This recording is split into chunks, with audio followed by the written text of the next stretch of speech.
ओम परमात्मने नमः।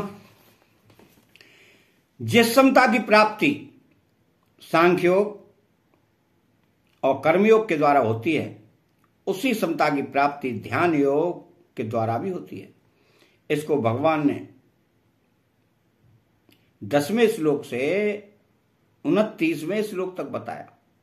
अब अर्जुन ध्यान योग से प्राप्त समता को लेकर आगे के 2 श्लोकों में अपनी मान्यता प्रकट करते हैं।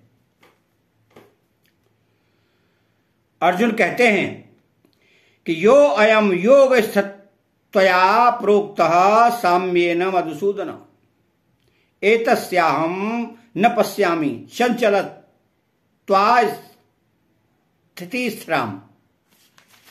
अर्थात मनुष्य के कल्याण के लिए भगवान ने गीता में खास बात बताई है कि सांसारिक पदार्थों की प्राप्ति अप्राप्ति को लेकर चित्त में समता रहनी चाहिए। इस समता से मनुष्य का कल्याण होता है।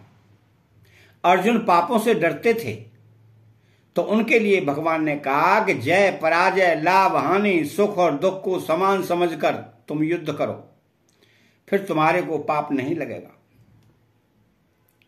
जैसे दुनिया में बहुत से पाप होते रहते हैं, पर वे पाप हमें नहीं लगते। क्यों? कि उन पापों में हमारी विषम बुद्धि नहीं होती, प्रत्युत समबुद्धि होती है। ऐसे ही समबुद्धि पूर्वक सांसारिक काम करने से कर्मों से बंधन नहीं होता।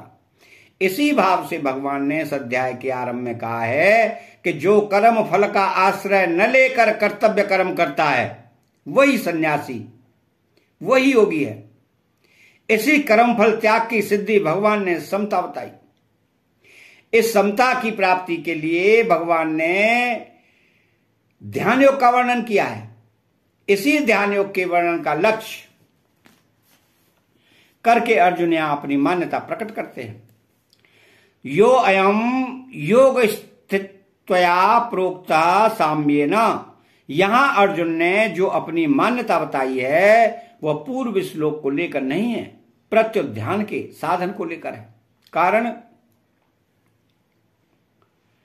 कि ध्यान योग द्वारा सिद्ध पुरुष का है और सिद्ध पुरुष की समता स्वतः होती है। इसलिए यहां यह पद से, इस प्रकरण से पहले कहे हुए योग समता का संकेत है, और अयम पद से 10वें श्लोक से 28वें श्लोक तक कहे हुए ध्यान योग के साधन का संकेत है।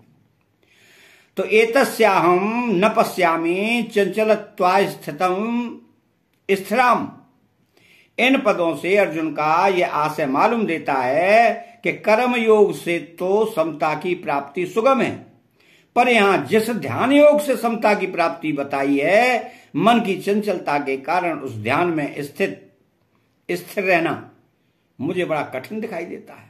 तात्पर्य है कि जब तक मन की चंचलता का नाश नहीं होगा, तब तक ध्यान योग सिद्ध नहीं होगा, और ध्यान योग सिद्ध हुए बिना समता की प्राप्ति नहीं होगी। अतः चैनल को सब्सक्राइब करें, बेल आइकन घंटी को दबाएं और कमेंट बॉक्स में जय श्री कृष्णा लिखें। बोलो जय श्री कृष्णा।